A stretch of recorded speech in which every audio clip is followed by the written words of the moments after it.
clase. I wanted to review direct object pronouns with you. And we're going to start by reviewing the subject pronouns.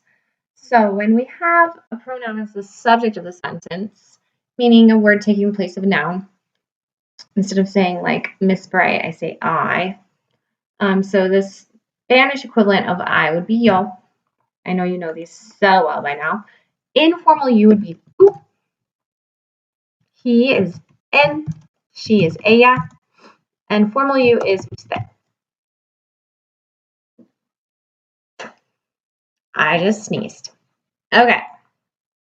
We would be nosotros. And if it's all ladies, all the single ladies, then it'd be nosotras. Okay, and then you guys would be vosotros or vosotras. Bien. Okay, if we want to say they, and it's all men or mixed gender, ellos. All the ladies, ellas, for they. And then we have you all, ustedes. And I just want to emphasize, these are the pronouns for the subject of the sentence because some of the practice that we've been doing, people have been getting that mixed up. And I know that you guys know what the subject of the sentence is. It's the person who is doing the action of the verb. And it's always at the beginning of the sentence, both in English and in Spanish. So that's convenient. So don't start using the direct object pronouns when you want a subject that you're referring to. You need these pronouns for that. Okay, but the object of the verb is the direct object, a person receiving the action of the verb. So these direct object pronouns in Spanish, if you say like, you need me, that'd be me for the me part. I need you would be te. We need him. We need her, lo or la. Also, we need it. You'd use lo if it is el lápiz or el bigote or el libro, and you would use la if it's la maleta or la vista or la biografía. So when we say it in Spanish, it's gendered according to whatever noun we're replacing. Okay. When you say us, it's going to be nos. And as the object, like you need us. And then for you guys, os, only used in Spain. And then them. Los for masculine or mixed gender. Las for feminine. This is them. And in English, we use them for people and for objects. In Spanish, similar but gendered. Lovely. Now, do not forget that in the Spanish language, the direct object pronoun goes directly before the verb of the sentence.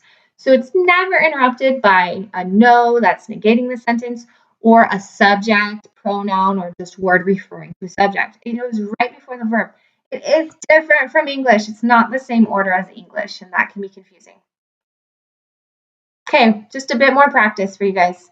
So veo el hotel, I see the hotel. Let's say instead of saying I see the hotel, I want to say I see it. And when I say it, I'm talking about el hotel. I'll use that third person singular masculine. Lo. And I'm going to put it directly before my conjugated verb. Lo veo.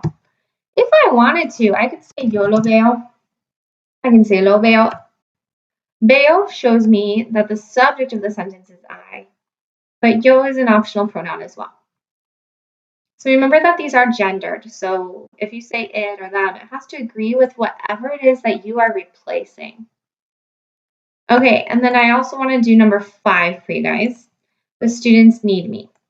So I have my subject of the sentence, which is the students, los estudiantes. Next, I'll go ahead and do this verb here, need. So the infinitive for to need is necesitar. And with the subject of the students, I'm going to conjugate that in the third person plural form, necesitan. Now for my pronoun, it's me, it's me. It goes directly before that verb. So the sentence order is like this. Los estudiantes me necesitan.